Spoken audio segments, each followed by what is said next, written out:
Do more recipes में आपको welcome कहते हैं। मैं आपका होस्ट ताबी। आज हम बनाने जा रहे हैं दाल माश। दाल माश बहुत ज़बरदस्त दाल है, मगर अक्सर लोग इसको अवॉइड करते हैं गैस्ट्रो प्रॉब्लम की वजह से, या उनको इसका जायका पसंद नहीं आता। आज मैं ज़रा टेक्निकल तरीके से इसको बना के आपको दिखाता हूँ, सिंप्लीफाई तरीके से। इंशाल्लाह आप खाएंगे और आपको बहुत पसंद आएगी और आप इसके दीवाने हो जाएंगे। तो सबसे पहले मैंने एक पाव दाल ले ली है। दाल लेने के बाद जो सबसे पहला काम अपने ये करना है कि इसमें से देख लें कोई इसमें पत्थर किंकरी या इसके कोई चीज़ है तो वो निकाल दें, क्योंकि अगर हमने उसको साथ पका लिया और वो दांत के नीचे आ गई तो वो बहुत बुरा इफेक्ट पड़ता है और बहुत पेनफुल होता है। तो सबसे पहले हम इसको वॉश करते हैं और इसमें से जो छोटे मोटे किंकर इसके कोई चीज़ें वो हम रिमूव कर देते हैं। जी व्यूअर्स, मैंने पानी पानी बॉयल किया है, इसमें मैंने दाल को ऐड कर दिया है। अच्छा, इसमें अब आपने एक काम करना है कि इसके ऊपर जो झाग है इसको आपने रिमूव करना है। ये झाग बिल्कुल रिमूव करें, क्योंकि ये आपके लिए थोड़ा सा प्रॉब्लम क्रिएट कर सकती है। अक्सर बंदे जो इस किस्म की दाल खाते हैं जिसमें मतलब ऊपर ये हम रिमूव नहीं करते, ये वो करते तो उनको एसिडिटी का प्रॉब्लम हो सकता है। तो बेहतर है इसको आप यहीं पर रिमूव कर दें, ये इसके ऊपर झाग आएगी। और इस दाल को मैंने यहाँ पे 75% डन करना है, 25% मैं इसको छोड़ दूंगा।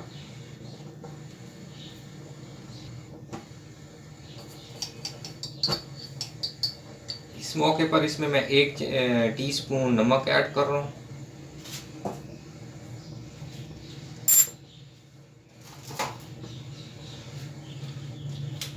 और पिंच इसमें मैं बेकिंग पाउडर का ऐड कर रहा हूँ।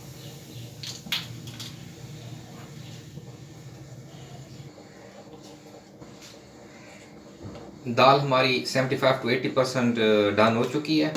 रिमेनिंग जो 20-25% है वो हम इसको जब मसाले में ऐड करेंगे वहाँ पे इसको बनाएंगे। अब मैं इसको यहाँ से पानी निकाल के अलग कर लेता हूँ और अपने नेक्स्ट सेकंड स्टेप की तरफ चलता हूँ। जी बस, अब हम अपना मसाला तैयार करने जा रहे हैं। मसाले के लिए मैंने इसमें देसी घी लिया 300 ml। अगर आप देसी घी यूज़ नहीं करना चाहते तो आप इसमें कोई भी अच्छा घी ऐड कर लें। बेहतर है अगर आपने इस दाल का सही टेस्ट लेना तो उसको घी के अंदर बनाएं। कुकिंग ऑयल में बन जाएगी, मसला कोई नहीं, मगर जो इसका सही टेस्ट आएगा वो घी में आएगा, और ख़ासकर देसी घी में। अब इस तेल को गर्म करने के बाद इसमें मैं 2 दरमियाने साइज़ के प्याज चॉप किए हुए या 1 प्याली के करीब इसमें ऐड कर रहा हूँ। इनको मैंने फुल ब्राउन नहीं करना, इनको हल्का सा मैं सौदा करूँगा और सौदे करने के बाद इसमें मैं फिर टमाटर ऐड कर दूँगा। प्याज सौते करने के बाद इसमें हमने में टमाटर ऐड कर देनी है।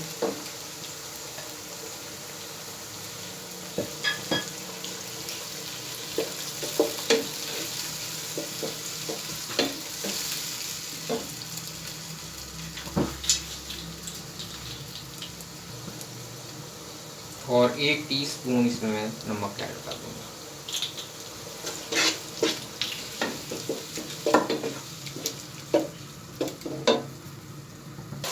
जी व्यूअर्स, मैं इमरजेंसी में दूसरे छोटे चूल्हे पे आ गया हूँ। अब इसमें मैं अदरक और लहसुन का पेस्ट ऐड करने लगा हूँ। आज तकरीबन पूरे मुल्क में गैस का बहुत ज़्यादा इशू चल रहा है।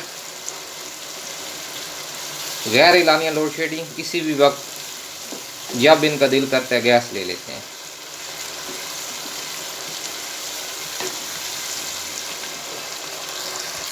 जी व्यूअर्स, अब हम इसमें मसाले ऐड करेंगे। सबसे पहले इसमें मैं 2 टेबलस्पून खुश्क धनिया और ज़ीरा, इसको मैंने भून कर क्रश कर लिया है, वो मैं इसमें ऐड करने लगा हूँ।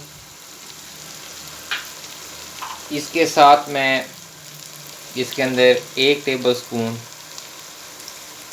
देगी मिर्च का ऐड कर रहा हूँ।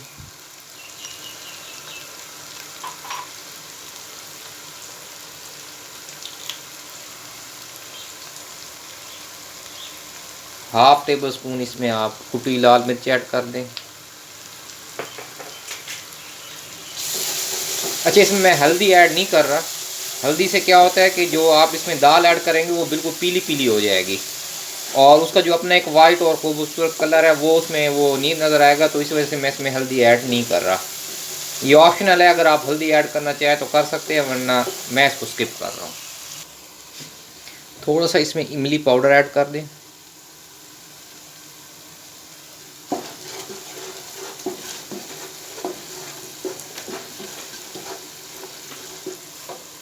एक मिनट इसको भून लिए। अब इसके अंदर मैं दाल ऐड कर देता हूँ।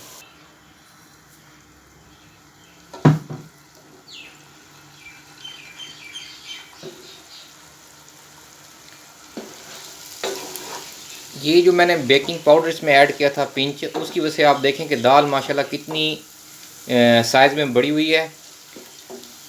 इनका साइड इफ़ेक्ट कोई नहीं है। ये बेकिंग सोडा, बेकिंग पाउडर हो गए, ये बेसिक आपके मैदे के लिए फ़ायदेमंद चीज़ है। इसका साइड इफ़ेक्ट कोई भी नहीं है।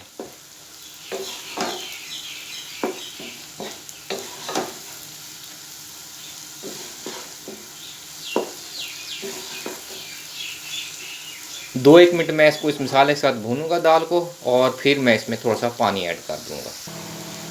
नमक मैंने चेक किया, नमक मुझे थोड़ा सा कम लगे तो इसमें मैं एक पिंच नमक मज़ीद ऐड कर रहा हूँ। इस स्टेज पे आप नमक चेक कर सकते हैं, अगर आपको कम लगे तो आप बेशक उसमें थोड़ा ऐड कर लें। जी भी इसको मैंने 2 मिनट फ्राई कर लिया दाल को इस मसाले के साथ। अब इसमें मैं फाइनल टच पानी ऐड कर रहा हूँ। इसमें अब ये फुल डन हो जाएगी जो हमारी दाल है।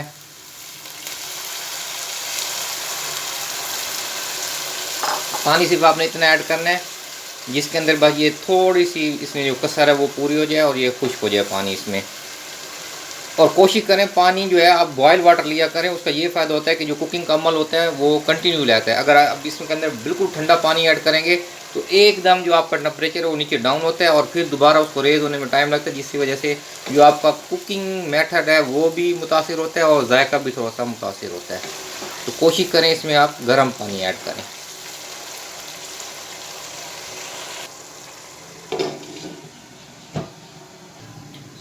1 से 2 मिनट इसको कवर करके पका लें तब ताकि इसका पानी खुश्क हो जाए। 2 मिनट बाद इसका कवर रिमूव कर दें और इसको ऐसे ही पकाएं।